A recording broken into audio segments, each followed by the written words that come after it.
Okay, we are live, it looks like. Yes, okay. So hello, everyone. Welcome to our community conversation, our first of 2021. And today we are going to be talking about stalking. January is National Stalking Awareness Month. So today, my name is Nicole Owens. I'm a community educator, and my coworkers are here to help us talk about that. Sarah and Taylor, do you want to briefly introduce yourselves? Sure. My name is Sarah Lehman. I'm one of the advocates at Denton County Friends of the Family. And my name's Taylor. I'm one of the community educators at Friends of the Family. So let's start off by talking about what stalking is. How would we define that? So stalking is a pattern of behaviors directed at somebody to cause fear. That fear piece is a really key part of defining stalking and kind of distinguishing it from other things like harassment. Mm-hmm.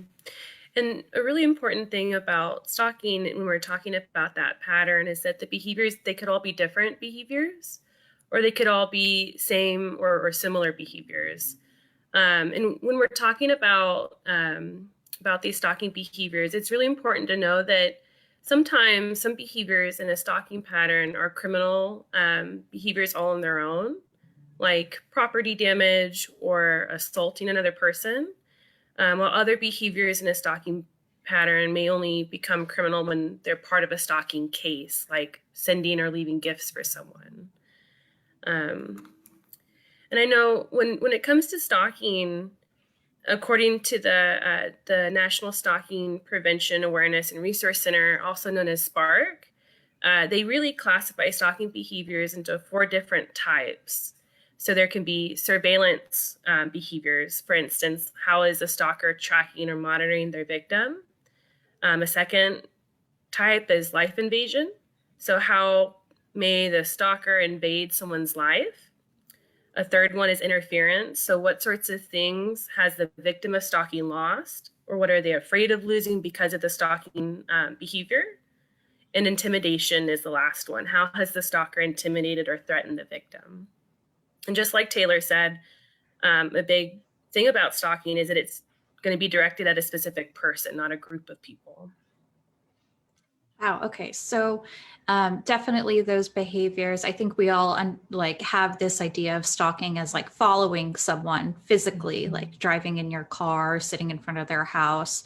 But it's a lot more than just that, right? Absolutely. So behaviors like maybe threatening to release explicit photographs online, showing up at somebody's work and causing a scene, or like waiting in the parking lot for them to get off of work to kind of force a conversation when maybe they've been ignoring phone calls, are common forms of stalking that are maybe otherwise like not criminal actions that are included in that. Mm-hmm. Awesome. So why is stalking so concerning? I think we have this idea that it's not really a big deal. So why is it a big deal? So stalking is particularly concerning as it is an indicator of lethality, meaning in oftentimes when we see it in a domestic violence relationship, stalking is an escalating behavior where it indicates that this abuser is kind of getting more erratic or getting more dangerous. I know Sarah wanted to talk about a statistic that she found from that SPARC released about that. Absolutely. SPARC, I know, has a really disturbing statistic that 76% of women that were murdered by their intimate partners were stalked prior to being killed. And that's really important for us to know, because it's romantic or intimate partner stalkers that pose the greatest threats to their victims, like Taylor was saying. And that's for all really like just well-known reasons. They know their victim the best. They know their schedule, their social network, maybe even their accounts or passwords for social media or financial accounts. They just know their victim so well and how to best upset them or disturb their lives or threaten or to intimidate them. Mm-hmm.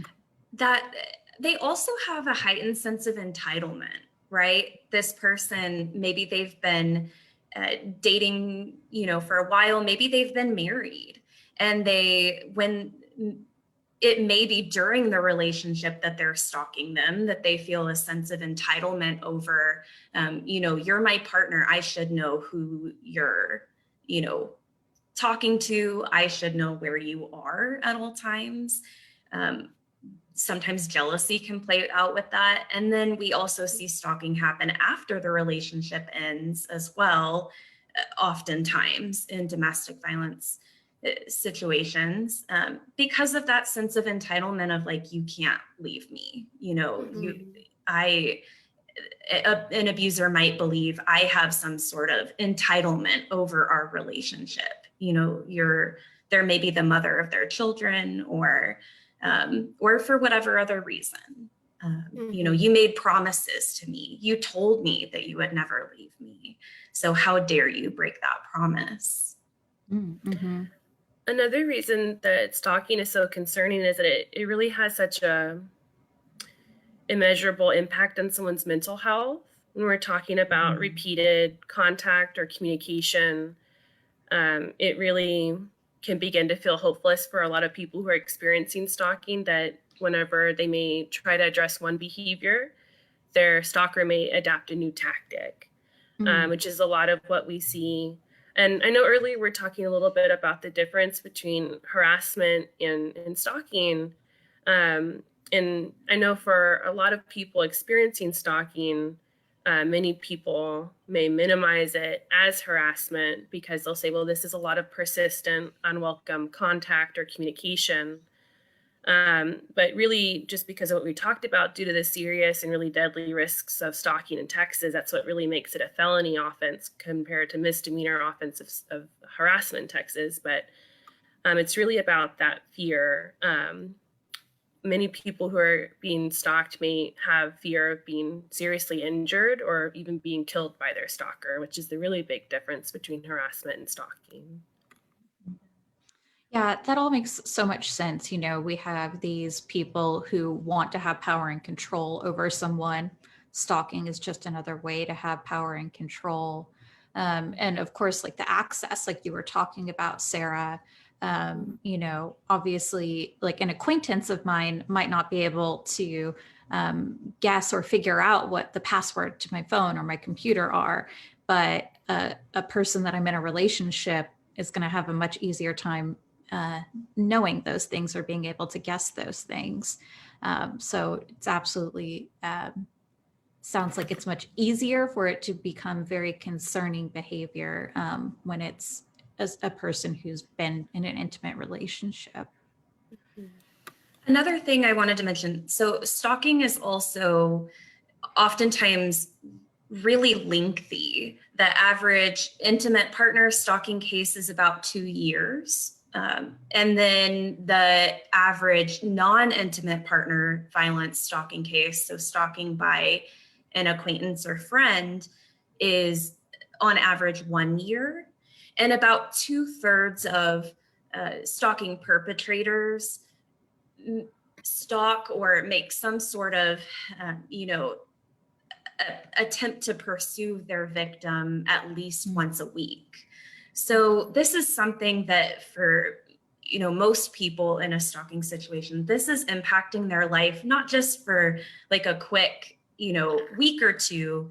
This is happening for possibly years of their life. And that Sarah mentioned earlier, like the mental health impacts, and to have that prolonged exposure to trauma where they're in this sense of hypervigilance for years at a time. That really does a lot of damage to people's nervous systems, and can lead them to, feeling hypervigilant, always on guard. A lot of the times they get labeled as paranoid, but they're really not. That is what is needed for them to survive what's happening to them. Right. Yeah. So even if there's, not physical harm that comes out of it, there's still such a huge emotional harm that comes from it. And that being said, like, how common is this? Like, how often is stalking happening? Yeah, Spark also has some really great stats about that. Stalking's really quite common. I know one of their stats is that over 25 million people have been stalked in the United States over their lifetime. So it's 25 million people. It's a really big number.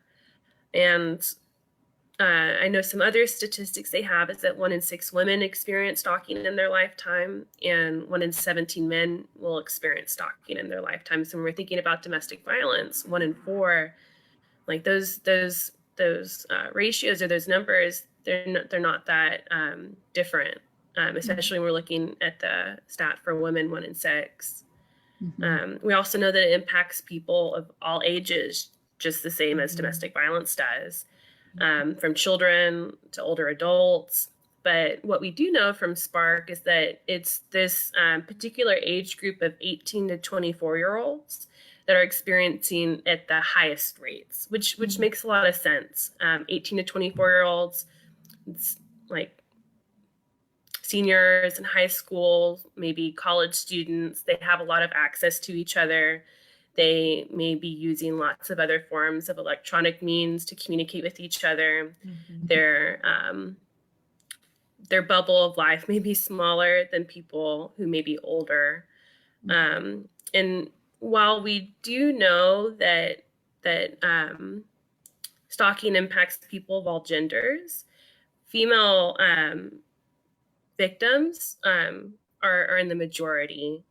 And whenever women are being stalked, it's usually by a male stalker. So that's also a really important stat that they talk about.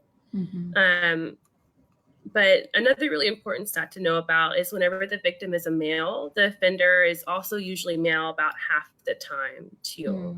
And we're thinking about those men, the 1 in 17 men experiencing stalking. It's important to acknowledge them and really anybody who's experiencing it. Yeah. So we're seeing those same sort of gendered violence differences that we see in domestic violence, which makes a lot of sense since stalking is often a part of domestic violence. Well, absolutely. And another stat from Spark is that the most common stalker is a former or current romantic partner. Most offenders know their victim in some capacity. Yeah. Well, and then that's such a huge number of people who have been stalked, very similar again to domestic violence. With those sorts of numbers, it's likely that we all know someone who's been stalked or will be stalked in their lifetime. Again, oftentimes we don't recognize it or we aren't told about it, but chances are that we do know people who are being impacted in those ways. One other common behavior within stalking is something called target dispersion, which is that the target of the stalking, the victim of the stalking, might not be the only one being impacted by the stalking. Sometimes a stalking perpetrator might begin stalking their new intimate partner when they begin dating somebody new. Sometimes they might show up and cause a scene at the victim's parents' house, or, at their work. And sometimes, property damage can be involved in that, loss of productivity at a workplace. So there are others oftentimes involved. One we often talk about like a primary victim and a secondary Mhm. victim here at Friends of the Family. So those secondary victims are those other people who have been impacted as well. And a lot of the times that's kids too, Mhm. kids that may be shared between the victim of stalking and the perpetrator, or, maybe the victim's kids themselves. And kids are often weaponized Mhm. in stalking, maybe encouraged to act kind of as a spy, hey, tell me if you notice, mom's talking to so-and-so, report back to me about that. Or I want you to kind of try to check her phone, let me know if you see her doing this or that. Let me know where she goes. Mhm. Yeah. So stalking, of course, is harmful to the person who's the direct target of the stalking. But it harms the people around them and the community as well, because of that person's behaviors that they're using to stalk their victim. Wow.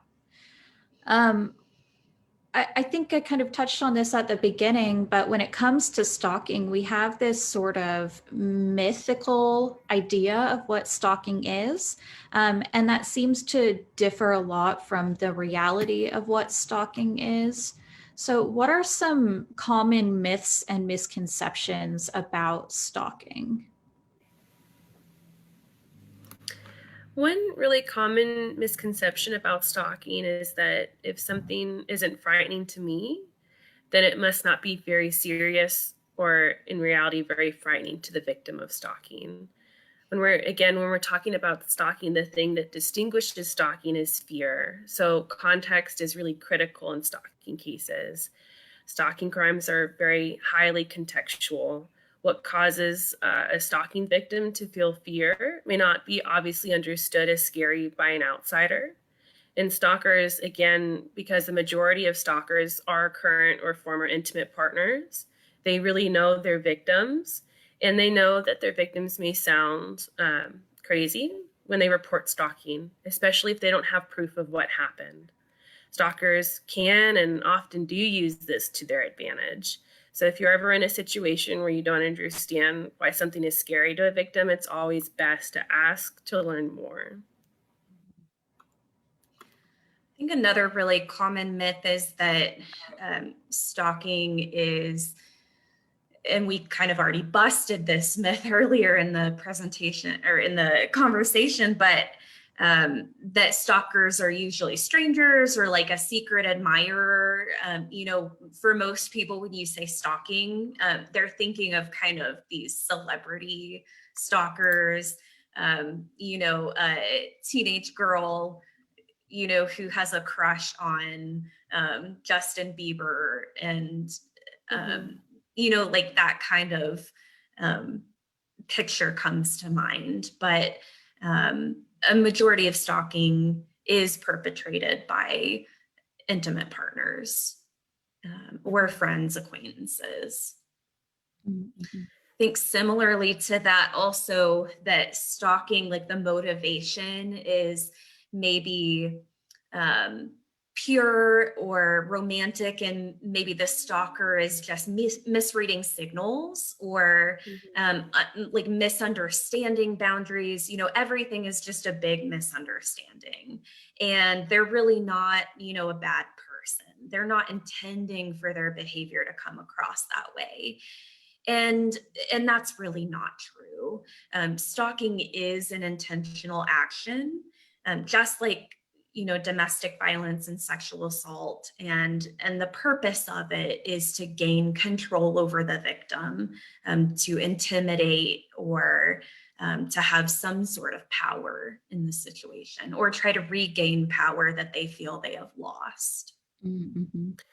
I think another really common misconception is that stalking for a stalker would be time consuming and very difficult. When in reality, I think we kind of busted this a little bit earlier. In reality, it's very easy to choose to stalk another person.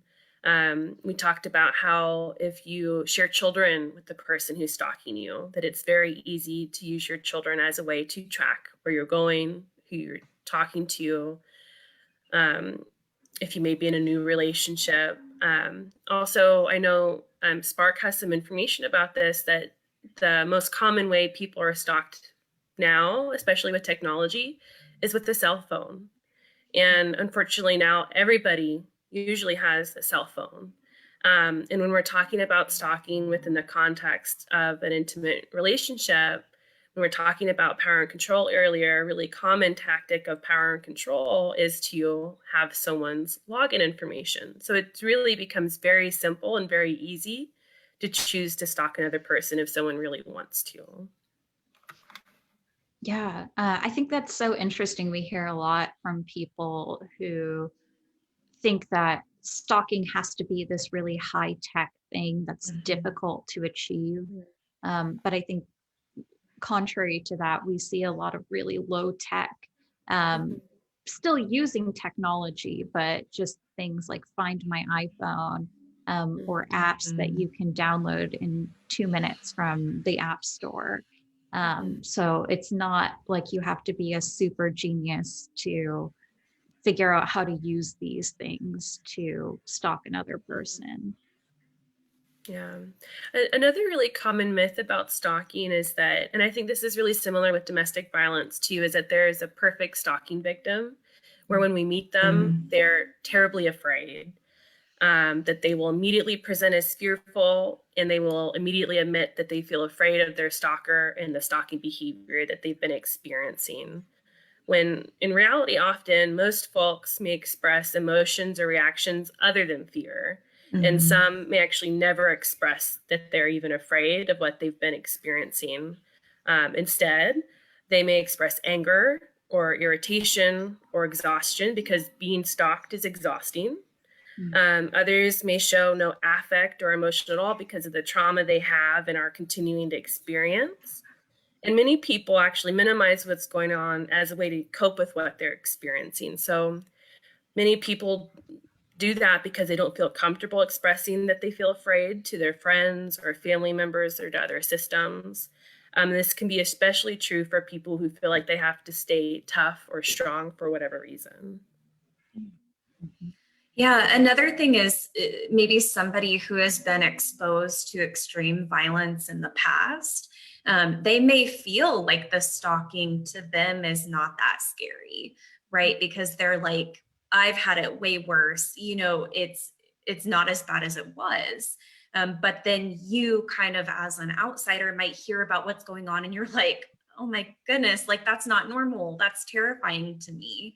And so the kind of statute for stalking is, or I forget the actual language. I think they call it statute, but they talk about reasonable person. Am I using the right language, Sarah? Yeah. So like this reasonable person would feel fear. And that is what makes stalking kind of a charge that you can pursue, is if a reasonable person would feel afraid. And so that's when that piece is important, because we know that the victim, they might be coming in saying, my ex is making things weird. He just won't let this go. I don't know. He's just, awkward or can't get over it. And like Sarah said, really downplaying what's actually happening. Yeah, context again is just so critical whenever we're meeting with someone who's experiencing stalking. It's just really a critical piece. I guess that helps us to sort of differentiate too between like what's stalking versus what is like, desired contact from another person. Because sometimes those behaviors can look really similar, like having flowers sent to your office. But that fear is that big differentiator. Yeah. Were there any other myths or misconceptions that we wanted to discuss? Okay, I think I wanted to talk a little bit about in the media, and sort of how stalking is depicted in TV shows and movies. Particularly recently, we've had some shows that were very popular or are very popular that depict stalking. And I'm curious about if those depictions are um, close to what we realistically see, or if they're sort of this myth version of stalking. Yeah, so I have one example as one of my guilty pleasures. Uh, Show wise is the Bachelor franchise, and there people may have heard of Cassie Randolph and Colton Underwood, and the fact that he uh, was accused by her of stalking her earlier this year. While their kind of season was airing, a lot of his behaviors, you can look back now with the context of knowing that he stalked her, that there was this romantic kind of portrayal of him. She breaks up with him on the show, and then he, quits the show, jumps this fence, and follows her, to like quits the show and follows her back. They were somewhere off location. He follows her back to the United States and, pursues dating her. And then in light of, finding out that he has been accused of stalking, the show hasn't really commented on that, and has always previously portrayed this as, a romantic kind of success story. And so that was an interesting kind of reality TV show example. And then there are other examples of stalking being portrayed as romantic in the media. Movies like 50 Shades of Grey, like the Twilight series, where the stalker their behavior may be seen as these grand romantic gestures to prove their love. Oftentimes, also to like protect them, right? So they may be fueled by this jealous rage, and they show up unannounced. They may have an altercation with, a love interest, and then they, win over the person's heart, and it's all to show their devotion and their love. Mm-hmm. Yeah. If we're depicting like, or if we're connecting these depictions in media with some of the myths we talked about when we were talking about the myth that stalking has to be like really time consuming and expensive and you have to be really smart, the movie that came out, I think just last year, Invisible Man, is a really great example of that. So whenever we finally have a victim of stalking who's expressing the perfect victim fear that maybe police or media would be looking for, she has this husband, so it's a current romantic partner. So like the stats that we're getting from Spark, they're hitting some of those stats, like that her stalker is not a stranger, it's her husband, it's a romantic partner, that he knows a lot of her schedule, he knows about the people who are supportive in her life, he knows the things that she likes to do, would be able to maybe find her pretty easily. But in this movie, he's like a super genius tech person who creates this invisible suit that he can wear and track her and her families to all these absurd places, like a mental health institution where she gets, I mean, spoilers, but like really, really extreme things that just really don't happen as very often. I can say as an advocate, I've never had anything like that happen. Again, most people who are experiencing stalking, their stalker doesn't need more than their children and a cell phone. So I think that's a really like it has some pieces of what we've been talking about truly are examples of stalking, but again, it's about that myth of it being really more accessible to people than we really realize. Mhm. And that romantic sort of depiction of like, this is all for love and these are just grand Mhm. gestures or for protection, those are really harmful ideas to perpetuate because they're often used by stalkers and abusers to say, like, oh, this isn't stalking. I'm just doing this because I Mhm. love you, or I'm doing this because I'm trying to protect you. When we know those things are completely false. Mhm. We also may see stalking kind of in comedies portrayed in like a lighthearted, like this person is just maybe socially awkward or fumbling, through this dating ritual, and so they're crossing boundaries. They're um,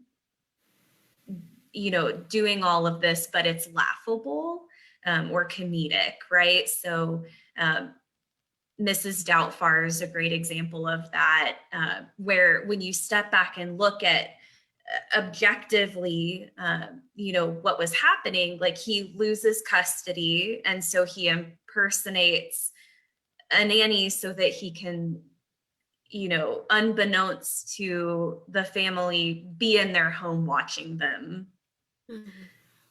8 hours a day or whatever it is. And so there are other movies like this that, even if they're not portraying it as romantic necessarily, they may just be minimizing the the danger, that stalking truly has. Another one that has been in kind of pop culture lately is You, which You um, does portray the stalking kind of in a dangerous light. It is realistic in that way, in that it shows it as truly dangerous. However, um, it shows kind of an extreme, maybe example of stalking, kind of like Sarah is saying about the Invisible Man, Mhm. where kind of the worry there is, if you have kind of these polar opposites of like stalking is either laughable and harmless, or he's a serial killer, you're Mhm. missing a lot of ability to recognize what stalking truly is in the Mhm. people around you when you see it play out in your friends, family members, acquaintances lives, um, to be able to name it and help them when they're going through it themselves. Yeah, definitely. That's a really important conversation, definitely for us to have and continue thinking about as we see depictions in the media of violence against people. Yeah, Um, I think mhm. when you were talking about that, Taylor, like the people in the middle of that spectrum that get left out, who may not be experiencing high levels of intimidating or threatening stalking behavior, and maybe if they are experiencing really high levels of those things, the people in the middle, maybe the people who are experiencing just as traumatic mental health responses from the stalking, but may not be getting any relief from it because people may not be taking them seriously, or they may feel like there's no options or resources to address these behaviors. Yeah, that makes a lot of sense. Like, oh my gosh, I saw in the show You, it was so difficult for this person to get help. And that stalking was so intense and extreme. So if I'm not experiencing that level of extreme stalking, like how would I get help, right? It seems almost like, well, my problem isn't as big, so it's going to be even harder to get assistance than it was for that person. Mhm. Um, and kind of on that note, what can someone do if they are being stalked? Like what's their their solution and their remedy to help them find some safety. Yeah. If you're experiencing stalking, we want you to know that you can always call or text our crisis line. Our crisis line number is 940-382-7273. And if you would like, our crisis line staff could help you get connected to one of our agency advocates like myself. We are experts in helping people identify stalking behavior, and we can also talk to you about your options for safety. You can also look at the National Stalking Prevention Awareness and Resource Center that we've been talking about, called SPARK. Their website is stalkingawareness.org. They have a lot of really great resources for people that aren't maybe professionals like us, for people who are actually experiencing this crime. And really, if you're not ready or you don't feel comfortable contacting our office yet, some really good tips include just keeping a stalking log. Or a diary where you track the days, the time, and places that you experience these behaviors. That's excellent advice. Yeah. Yeah, and I know there are some people I know who might also feel comfortable or safe contacting law enforcement. If you do, you can also call to make an incident report to begin documenting these behaviors, you could say, kind of officially. Again, not all stalking behaviors are criminal on their own. Like we were talking about, some examples on their own maybe would be property damage or threats of physical injury or death, or actual assaults that cause injury. But once they become part of a pattern, law enforcement may be able to begin to pursue it as a crime, as long as it meets all those criminal elements that we talked about earlier, that there's a pattern of behavior, that there's a course of conduct that's happening, that you are experiencing, and that there's this fear that exists too. Um, I know also at our office, we interact with and meet a lot of people who maybe aren't ready, may not feel comfortable, or don't want to involve or contact the police. And that's okay. The really big thing that we encourage you to do is to identify who your support system is. Do you have a safe, entrusted family member or friend or coworker or someone in your faith community? Maybe consider including that person in a plan to keep copies of your stalking incident log. The more people that know about what you're experiencing, and the more people who know and understand the seriousness and the significant risk that stalking poses to your safety, the better. We know that's true for domestic violence as well. So again, stalking is just another tactic that people can use to gain and maintain power and control over a current or past romantic partner. And the more people in your social circle that are aware of this person's behavior, the more people can have opportunities to create social intervention for this stalker. Mm-hmm. The more people can help hopefully deter this person or stop the stalker from escalating further to more dangerous behaviors. Yeah. And that makes a lot of sense too, because then, the more people who are aware, it sort of takes away the stalker's ability to use them to further stalk. So as like you have a friend asking about another friend and say, hey, what have they been doing lately? Where are they working? And you might like just have a normal conversation. But if you let that friend know, like, please don't tell them any of my information, they're stalking me, then they can sort of stop that in its tracks. Yeah, and employees, places of business can think about this too. Like, do we have a policy? Like, what would we do if an employee's, partner called and asked, where they are, if they're there? What kind of policies do you have in place to address that? Most of the time, I think, without having any knowledge of stalking, you may think, well, we know who this person is. It's, their partner. Why wouldn't we tell them, that they left work early for an appointment? But when you have some knowledge about stalking, like what if their appointment was to come to friends of the family to get some help, and you just let them know that they left early when the victim is telling them that they, get off at 5. So just thinking about that from, as a support person, if you have knowledge of the stalking, or if you're, associated with an organization and want to think about protecting your employees. Mhm.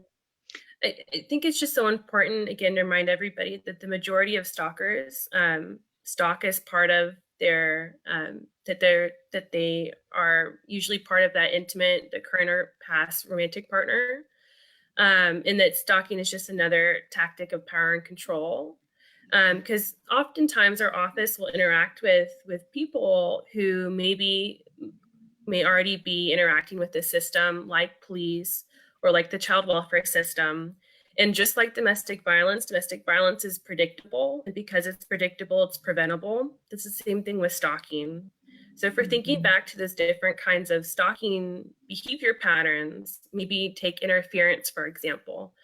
What is the stalker doing that could interfere with your life? And when we're talking about the child welfare system, it's a really big example. Many people we interact with are very afraid of that system because the thing that they could lose is their children. And that's a really big deal. And really, when we're talking about predictable and preventable behavior, many people, because again, these stalkers are their current or past romantic partner, they know the threats that they've been receiving throughout their relationship, that they have the ability to help share those threats that they have been receiving or that they're currently receiving, maybe with their child welfare caseworker, so they can be prepared, so they can know that this is something they could expect maybe to hear in the future from this stalker. So they can know and understand that this is just another example of coercive control or abusive behavior that's part of this overall domestic violence pattern. And again, that's something else that could prevent them from escalating further. The more people that know about this behavior, the less likely they may be able to escalate to more dangerous behaviors too. Yeah, those are excellent points. So all these things that we can do sort of as community members, friends and family members to help keep someone safe. It's wonderful. But what can we do when someone does reach out to our agency or an agency like ours even? What can we do? What steps can we take to help that person who's being stalked? I think the starting place, the not necessarily the most important thing, but definitely one of the most important things is uh, believing them, believing in their fear, validating what's happening for them. Um, Victims of stalking are often also gaslighted by their abuser. Gaslighting, if you haven't heard that term before, is essentially their abuser trying to make them feel as if they are crazy or imagining things, trying to make them doubt themselves, their reality, their memory. So a stalking victim may think it's all in their head. They may have been told by others, "You're paranoid," um, and the first step in working with a survivor is validating that what you're going through is real, and we believe you. Yeah. I think another really important thing that you should be doing is to make sure that they know that you support them and that you won't judge them. I know a lot of people who are wanting to help support someone who is being stalked may not know the best way to go about doing that. And sometimes we may, while like coming from a place of wanting to be helpful, we may begin to offer certain pieces of advice about what they should or shouldn't be doing. But it's always really important to um, it's always best to ask to learn more. I know a really common piece of advice that lots of really well-meaning people do, again, when we're talking about that, the most common thing that people use to stalk their victims is maybe a cell phone. Some people will advise, well, maybe you should just block this person. Maybe you should consider getting a new phone number, without asking what might happen when you decide to block or get a new phone number.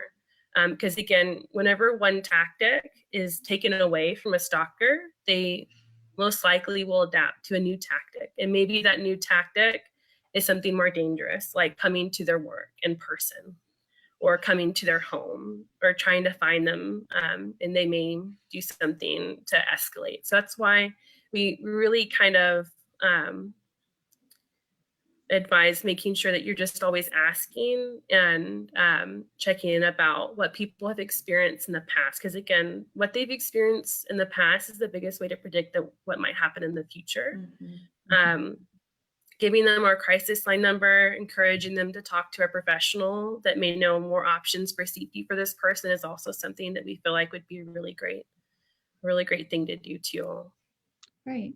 Yeah, I love that you said that, like, blocking a person might work for one person, but it's not going to work for everybody.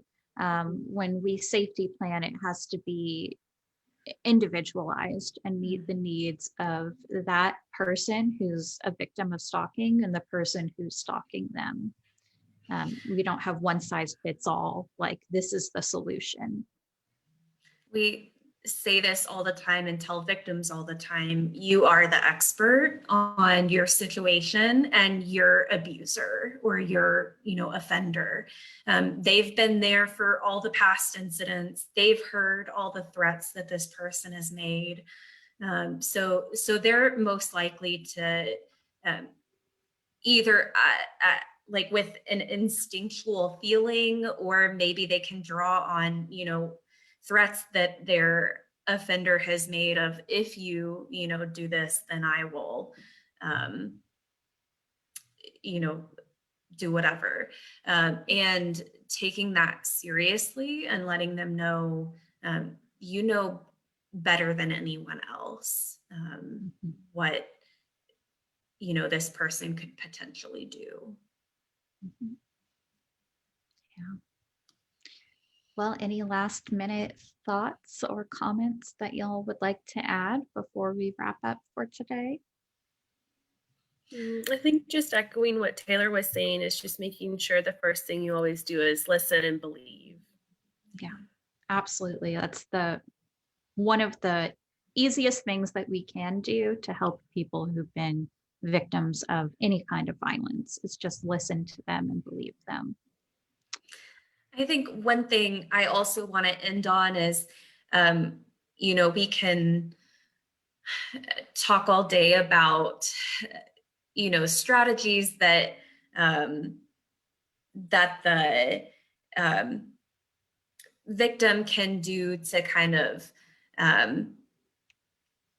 cope with the stalking. But at the end of the day, the most important thing is offender accountability. Yes. So in your life, when you witness stalking behavior by friends, family members, people in your community, labeling it as that, and holding people accountable is important in safe ways, right? So definitely we don't advocate for somebody intervening in a way that would put them in danger. You can intervene by, calling the police in an emergency, and that's a safe way to intervene. But in situations where you see stalking being normalized or trivialized, that's a really important time to speak up and call it what it is. Absolutely. Completely agree. I think, an analogy I've heard before is a lot of the remedies that we can offer and help people utilize. It's almost like putting on a beekeeper suit and stepping into a swarm of wasps. Like we're protecting them from that with this suit, but the wasps are still there.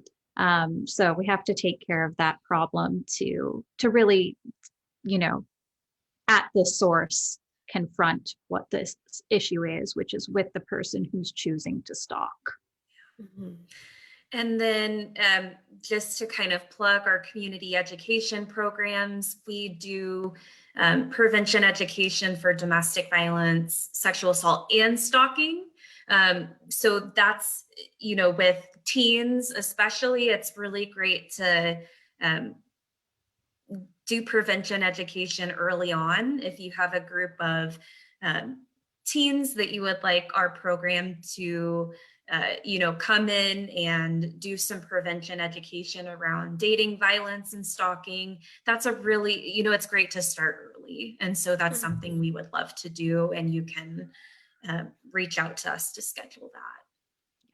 Prevention is definitely the way to go, as opposed to having to intervene later on when there actually has been violence against a person. If you want more information about our education or any of our services, of course, you can find that on our website, dcfof.org. For more information on stalking from the sources that we gave today, that was from Spark, which you can find at stalkingawareness.org. But I believe that's everything we had to share today. So thank you, Sarah and Taylor, for joining me. If you do have questions about stalking, we are happy to answer them. Thank you all for joining us, and we hope you have a lovely day. Bye, everyone.